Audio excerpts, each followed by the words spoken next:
Ms. Ruby William Jones, it's our honor to have you here at the International African American Museum to be able to record and preserve your story. Now, before we jump into our questions, I'd like to start by getting to know you a little bit better. For the record, can you state your name, date of birth, and your location in which you were born?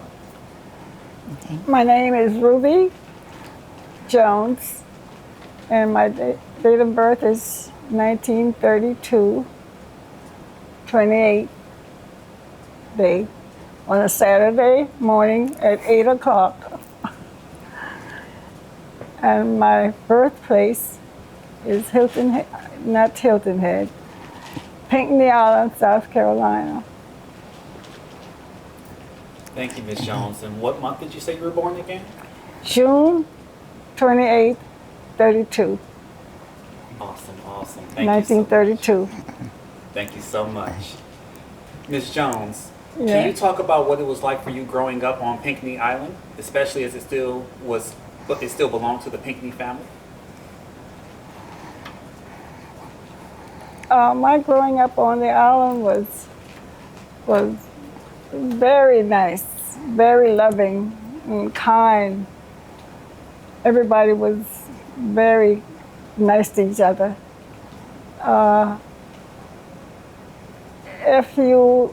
At that time, if you wash your clothes and you leave it on the line and you go visiting a friend or somebody could come to your house, and if it's raining, they would go and take your clothes off the line and put it in your house, because your house didn't have to be locked. Everything was nice and free, and everybody loved each other. I had one playmate, his name was Herbert, and we sort of kind of grew up together until I was like 8 years old. We had a school teacher, too, when I was younger. His name was Mr. Washington from St. Helena Island. But we live in an island. I was surrounded by water. And coming over from Hilton Head to Pinckney Island, or from Pinckney Island to Hilton Head, we had to use the rowboat, the one that, you didn't have an engine or anything like that. The women and everybody, they were really good people, because they could row the boat themselves to leave the island, to go to Hilton Head, and that's like sort of kind of like the headquarters. But I had a beautiful time there on the island. The love is with me until now. They know how the people live. Thank you, Ms. Jones. We appreciate you sharing that story. I want to delve into that a little bit more deeply. Can you talk about any of the stories that you might have learned as you were growing up, or maybe any of the lessons that were passed down from your friends or your parents, or even your community members as well? Well, starting with me, with my life, I'm very blessed. Back then we had midwife instead of doctors. I mean, and nobody was, everything must have come from God, because of the way how we live. And when time for my birth, my mother couldn't give birth to me. We didn't have a doctor, and it was an island surrounded by water, and you couldn't get away from there. And we had a midwife by the name of, people call her Pool. I don't know her name to this day, but everybody called her Pool. I never knew her name. And my grandaunt, who raised my mother and myself, they told me that I couldn't be born because my mother passed out. And they didn't have any way of having, because the midwife, they didn't have no education except what the older people told them. And for myself, I couldn't be born, and they just stand around. And God helped my mother, which she was passed out. She couldn't do anything because she didn't know. And my grandaunt, she looked at me, looked at my mother, and said, "Well, we don't know what we're going to do." And when they look, I was coming out. I was in this world, so God brought me out, and I say I'm very, very, very blessed. And I think about that to this day, the way how things work, and I wonder how that happened. But I knew that was of God. God was good to me, and I'm very blessed in that situation. And then another story down the line, Bruce, a man named Bruce Pinckney, had owned that island, Pinckney Island.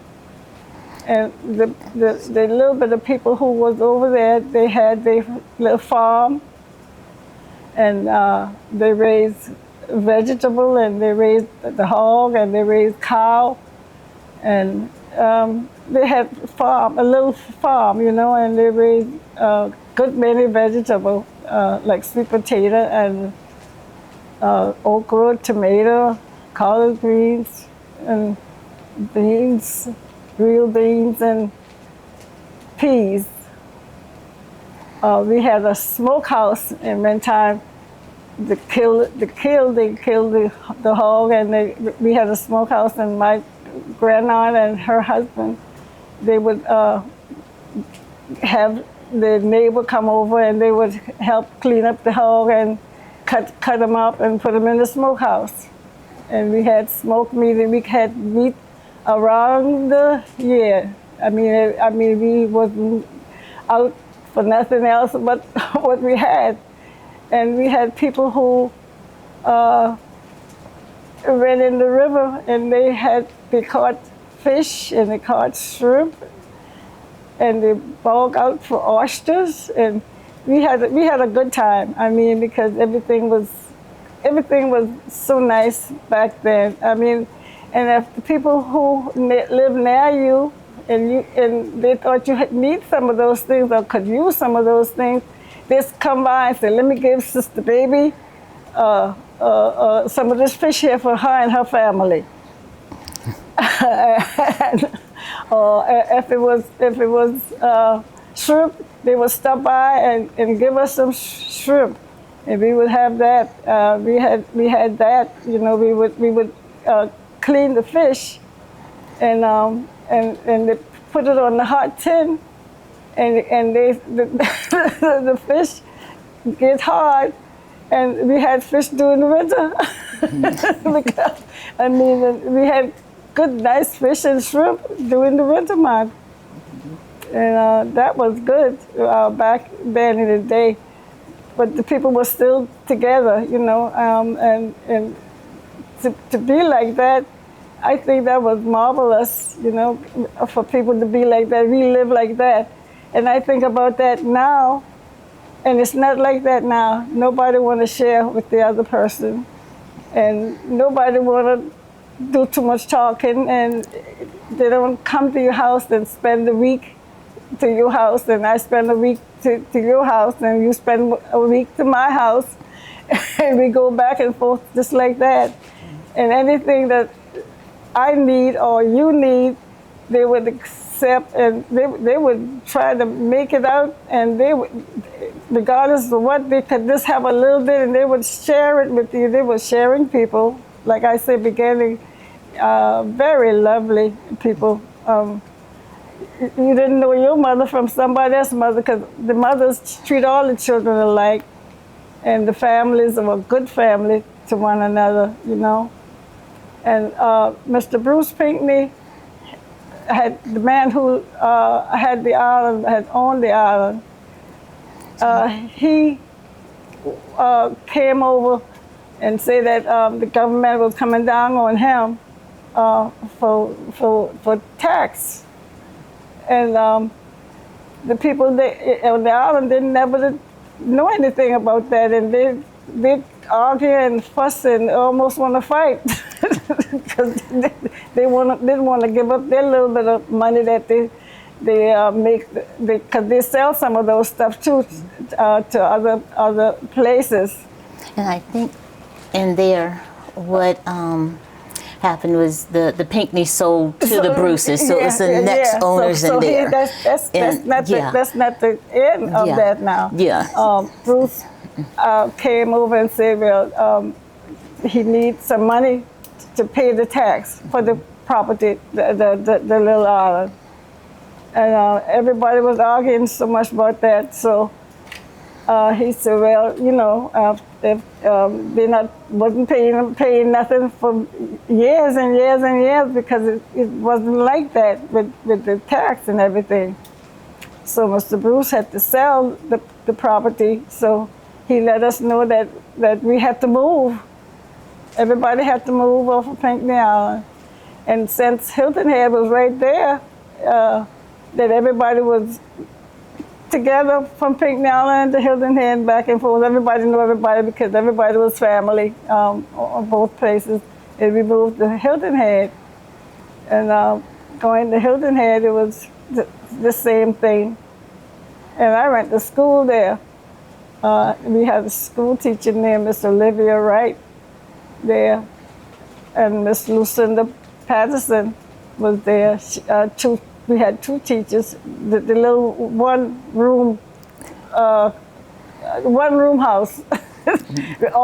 we had benches around a table here for the first grade, the second grade, and the third grade and the fourth grade.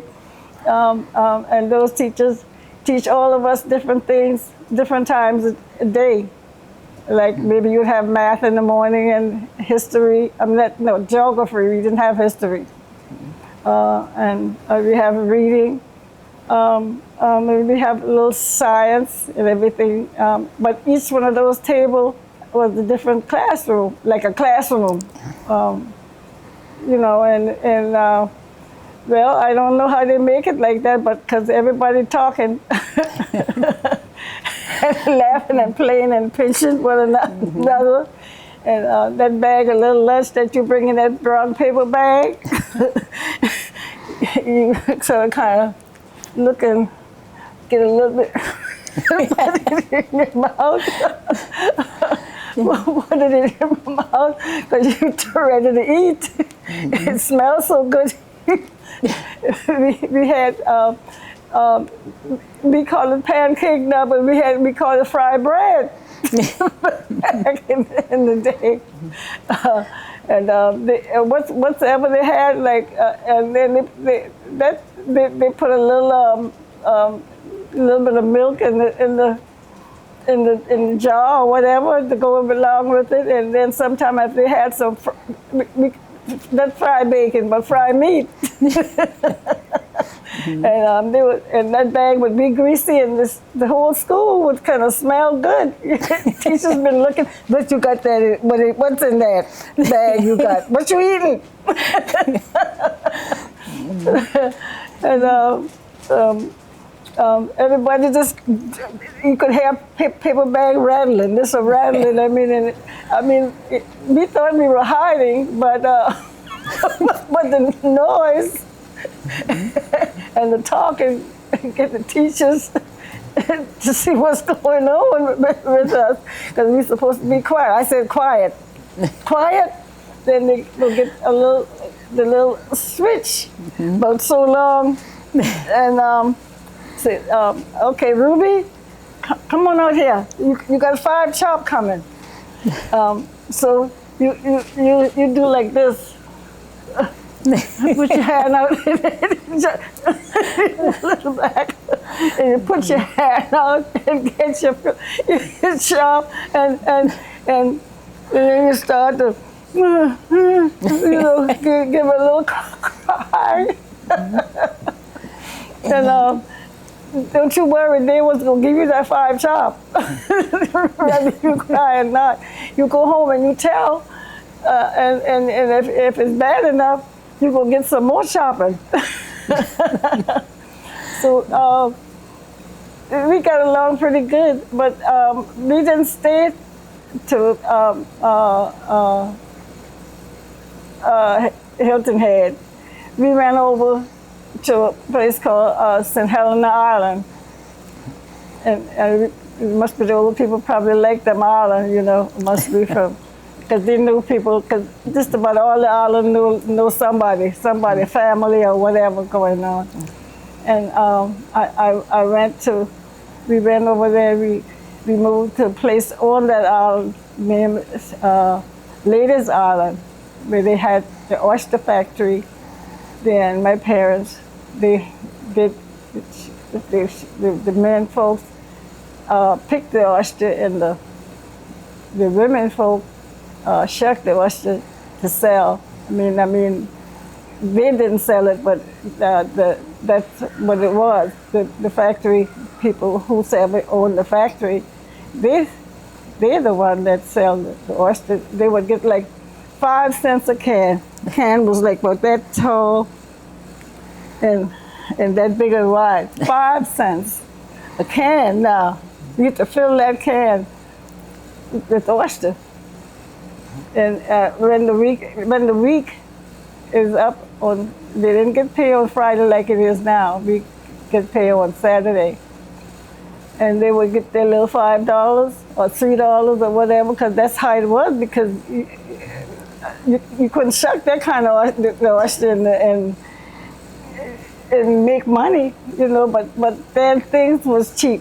Then you could get 5 cents worth of rice, 5 cents worth of grits, and a pound of butt meat or something. You could get that for you could get like 10 cents worth of meat, and you had a good nice hunk of meat, you know, a nice little. Everything was just nice, you know, and myself, I went to school there. I went to school there until I was in 6th grade, and I went to a place in Eustis, and I stayed there until I finished 8th grade, and from there, every afternoon I used to work for a family, a white family, and they wanted me to mind a little girl named Susan, Mr. and Mrs. Yarman. They had a grocery store and everything. But my going from there, I went to Robert Small High School in Beaufort. And I finished that. I finished that from 7th grade to 8th, from 6th grade to 8th grade. And from there, I went to stop by their house every day, every afternoon, to mind the little girl and do whatever the little girl needs, play with her, walk her around. Then after a while, they start putting, I had to do the floor. The next thing I had to do, wash the clothes. That was getting on my nerve. With that was sort of kind of, it didn't sit so good with me. And I guess I started thinking for myself a little bit. And I told Mom, I didn't want to do that. I do that at home. I didn't want to do that. But I did that for them. And then they were nice to me, but when time to eat, I had to do it on the back porch. I washed the dishes and ironed the clothes and everything, because I was old enough, you know, I knew how to do all those things when I was very young, very young anyway, because the older people teach you how to do everything. I could cook and everything, do everything that my parents could do.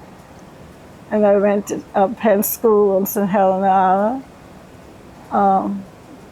and I finished high school from 9th grade to 12th grade. And then in my time, then I told Mama I didn't want to do that kind of work. And I had then finished school, and I wanted, and I tell you what, the recruiter, the Army recruiter came to our school, and they gave a speech. about, how you could go into service and they'll give you a good education. You could go to, college after a while you were still in there. And that just helped. And I just smiled. I said, that's sure gonna be me. I think that's what I want to do. And I told Mama what I want to do, and she said, I had said, Ruby, I had said the people, the woman go in the army for the man. My dad was in the army, and he come home on a furlough, and he told me, no, that's not true. And I talked to him about it, and he said, well, Ruby, you thinking about something like that? I said, yes, sir. I don't want to stay here to shuck no oyster and catch no fish. So he said, well, if you want to go, he said, well, I'll take you down to in fact, I moved from school. I didn't get to school. I mean, I finished school, high school, graduated. And that's when the summer I went to see my father, and that's how he did. He said he would take me to the recruiting office and see what the recruiters say. So I wanted to go in the Navy, but I was too young. But I graduated in May, and I was 17 years old in June. And I went in the service 1951. 31st day of July, and I was there. They took me in. I took the test, and I passed that test with flying colors. So the recruiter took me back. I had to go back. I didn't have to go back, but I wanted to see my mother before I leave and let her know what was going on. And that recruiter took me from Charleston, this Charleston here, because we used to live on, my dad used to live on 73 Line Street right off of the King. And my dad, the recruiting officer, take me from Charleston and take me back to Ladies Island to see my mom. My mom was in the factory working, and we saw somebody, and they went in there and got her out for me. And she come and she stand up by that car and she said, Ruby, you ain't going nowhere. I mean, I done talked to her from the factory now to the car. And she said, Ruby, you're not going. You're not going no place. I said, well, it's too late, because you see this car here, but this Air Force written across the I said, Daddy done signed me up, and I done signed my little name on there. She said, oh no, you ain't going nowhere from here. You ain't leaving from here. I said you ain't going. I said, well, Yep, I know. I'm sorry. That's it. That's okay. Ms. Jones, were there any other people in your community that were signing up for the Air Force as well? From the school? Mm-hmm. Yes. I had a young man named Nathan. I forgot his last name, but then I had another one the young man called Wesley Smalls. He went to, they all went to San Antonio, Texas, basic training. But it was Travis Air Force Base they went to, and I went to another place other than where they went to. But we took our basic training in Texas, mm-hmm. And Sacramento, California. They sent me after basic training. What was your experience like as a young African American woman in the Air Force? Oh, it was good. It started off with being on the base. You were equal, but when they give you that that little path, it's kind of, you have to be black right on. I mean, you're black, all right, but I mean, they're not gonna let you come in a restaurant with the rest of the white kids. The white kids that were there, we would go together. Everybody was friendly on the base and everything, and we all want to go. And sometimes, all the time, as we go in, and we couldn't be served with them, we didn't go in, you know. But it was on the base. It was very good. I enjoyed being there. I was at the almost like the secretary for the service club. I was connected with the service club. I did all the typing, like when the service men and boys come from overseas or wherever they come from, and they come to that particular station. I always go to town and get movies and get food and have it ready for them, and then I did all the typing for everything that was going on. You know, whatever happened, that's where I was. And you were the first African American woman from Beaufort County to enlist in the Air Force, right? From Beaufort County, Hilton, Beaufort County, yeah, Beaufort County, yeah. Mm-hmm. How does that feel? That feels good. I made a way for a whole lot of other girls. After I could go, I mean, and they didn't see me come back home. And I come back home in my little uniform. Yes, it was good. It was real good. I used to like to come home. Yeah, it was very good for me. And other girls, what's the girl name? I forgot. I forgot her name. But anyway, one girl came after me, but I was the only black girl in Beaufort County. Yeah. What did you end up doing after you left the Air Force? Oh Lord, I did everything. I came back home and I went to college. I went to Savannah State College. It's Savannah University now, I think.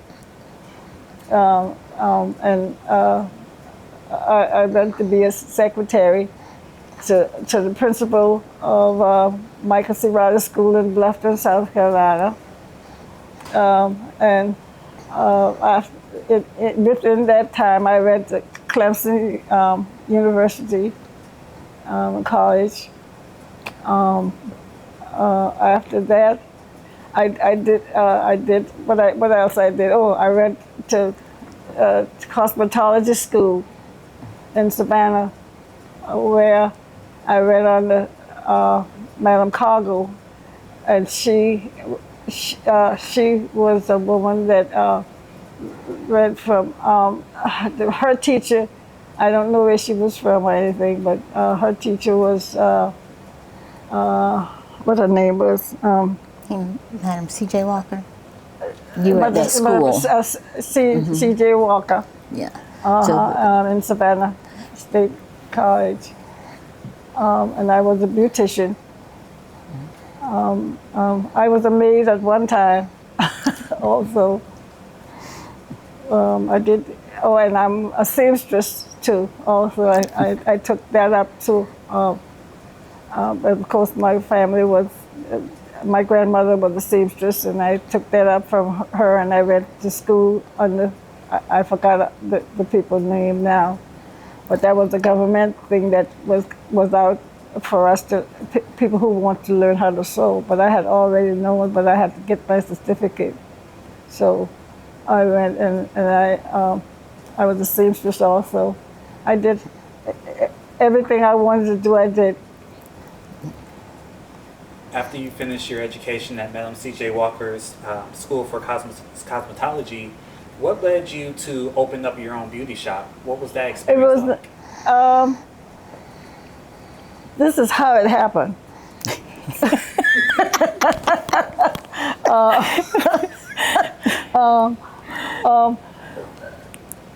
When I was a little girl, we had forks in the in the house, and I noticed Mama took the fork and put it on the stove and tried to straighten the hair out, and the hair had looked good, you know, and that and that kept up with me all my whole life, and that fork kind of burned me a little bit sometimes, but you know, oh, it's so funny.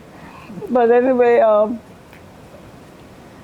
I wanted people to get a good, to get a good hairdo, how to look nice, because I see that in the book, you know, a magazine book, that hair is so pretty and curly and straight, and all our hair wasn't like that on that island, and I learned that on the island, on Pinckney Island. But on Centenarian Island, I really started working with a beautician before I was going to school too. Before I even went to Madam Cargo school, and I worked with her, and I would do the shampooing and comb the hair out, and give her the first combing of the hair, and then the beautician, she would do the hair. But it was real good. I love doing it, and doing people's hair make me feel good, and we have good conversation while I'm doing it. So it all worked out pretty good for me. I just did what I feel like I wanted to do. I just do everything. What was your experience like getting your license for the business? Fun. What was your experience like getting your license for your business, your beauty shop? Getting it up and running? What was it like? Yeah, now back then, licensing as they know it now, she had a state license, your state license. Yeah, I had to go take a test. In the salon. Columbia. Mm-hmm. And I had my own salon. I had to get my license, and then I could do hair. And once every 6 months they would come through to check to see how the salon looked and how things were, and if I were doing the right thing. And every once in a while you had to go and take that test in Columbia. So there was no in the summer you go in and you go in and it's school for 1 month or so. I think I came here in Charleston to learn new things with the hair, and that was good too, because just a straighten and a curl wasn't all to it. Mm-hmm. You start taking care of the hair and everything. And in Virginia, you learned about, because you started doing weaves before anybody else on Hilton Head did. Oh, the weaving, yeah. Yes, I did that. Yeah. I did that. The weaving, all that's in it. That was before anybody else had started it. They were doing it on a trip. Yeah. Remember when you went to Virginia? Yeah. Mm-hmm. And do you want to talk about that? Or? Yeah, they used to come to the apartment, you know, and they even offered me a job. One of the beauty parlor person, but I never did hardly get to do that. But anyway, it was a good thing that I had done that I could do right away when I went to Virginia. Something that you can get into right away, you know, doing hair. And then I do my own hair too, and practicing still on Yeah. But I didn't stop doing. I didn't stop doing what I was doing. I did it for many years. I do my sewing at night, and I do hair in the day. And the only time I had like one job is when I worked with the principal, secretary to the principal of Michael C. Riley School. So it sounds like you found a way to get everything done. Yeah. And speaking of that, I know you also worked with the Clemson Extension, teaching younger women. What was that like? I didn't quite.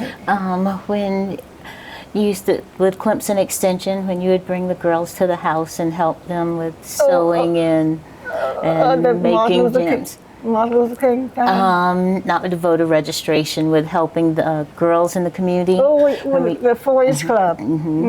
Yeah, I work with them too. I wonder what I haven't done.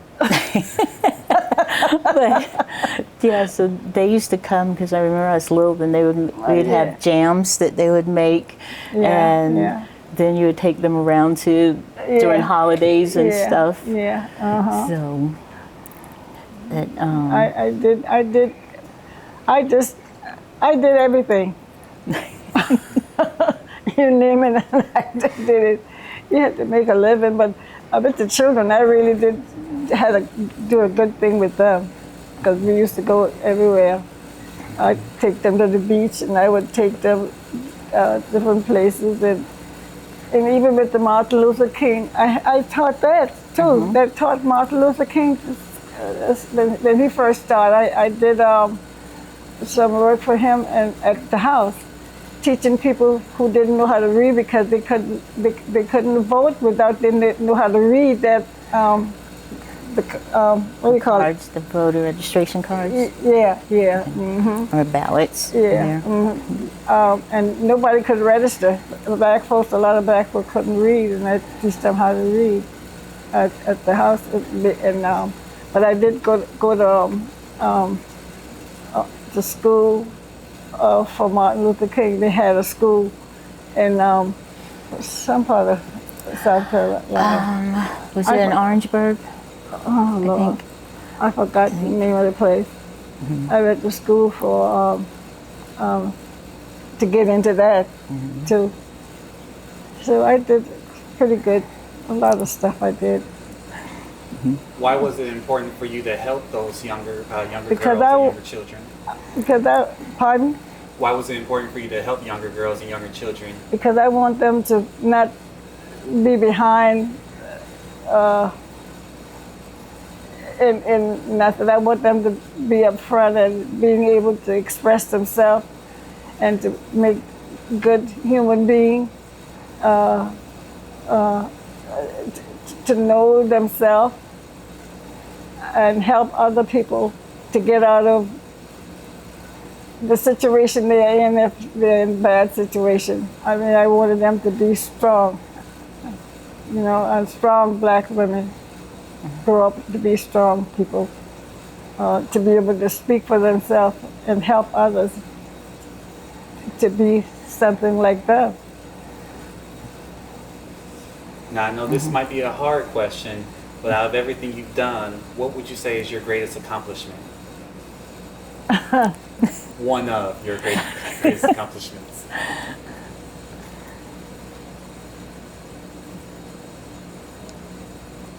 I always was in the limelight. Well, yeah, you didn't talk about, because you had the radio show. Yeah, I had the radio show. Oh, Lord. Preaching. and I'm an evangelist, too. So. Let's talk about the radio show and the preaching. In Beaufort.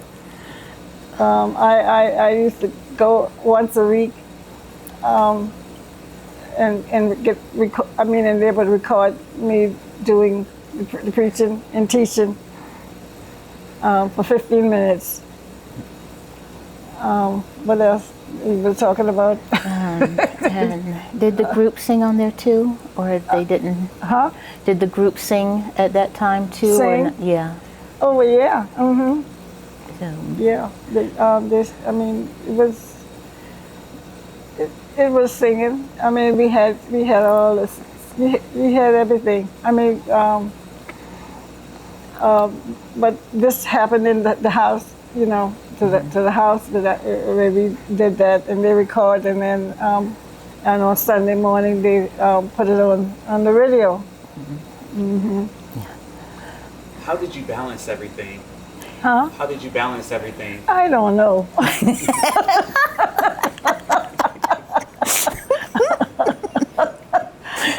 I don't know. I mean, I guess maybe I was so mixed up. I just did everything.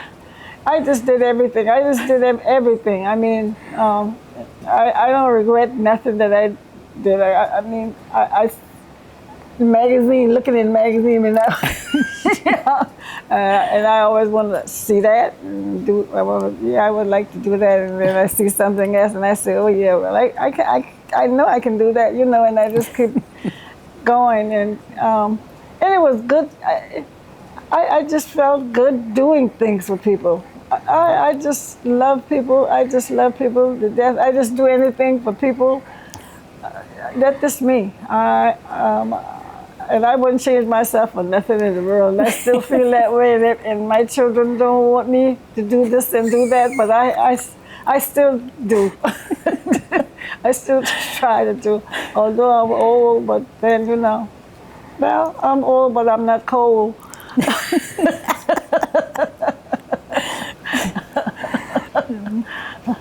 So, Ms. Jones, it sounds like you are a trailblazer.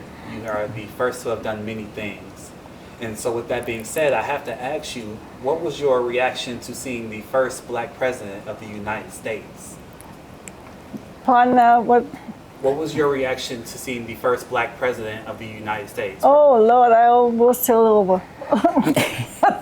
Oh, gee, I mean, I was so happy about that, to know that God made a way and fixed a way that we could have a black president in the United States. I never thought it would ever come to that, but then I always wanted it.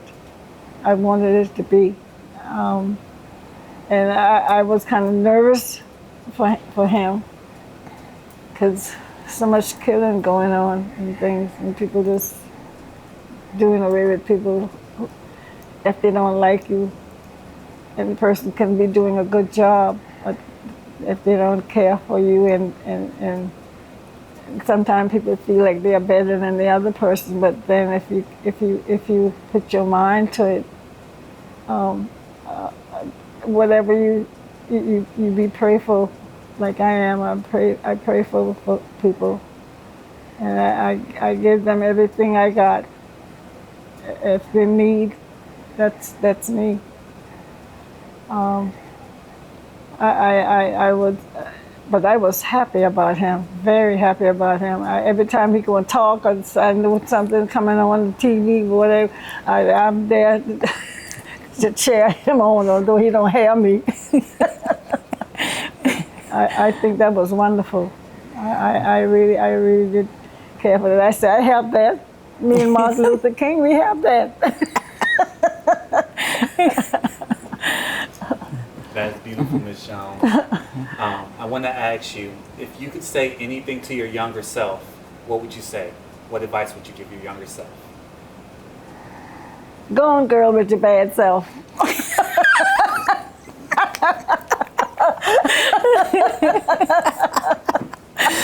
I ain't know, but that would come out of me. That was good. I like that. That worked. Yeah. Oh, gee. I'm sorry. That's not the attitude you would expect, huh? You didn't say. No, that was a good one. That was perfect. Yeah, that was great. Let's flip that question just a bit. What advice would you give to the younger generation? Pardon? What advice would you give to the younger generation? If you feel it, do it. If you feel it, do it. If you think you can do it, try it. That's how I feel. I feel that leave self alone and help somebody else, and that's where self come in at, because you just know yourself. You know yourself, and you got things in your mind to do. Go for it.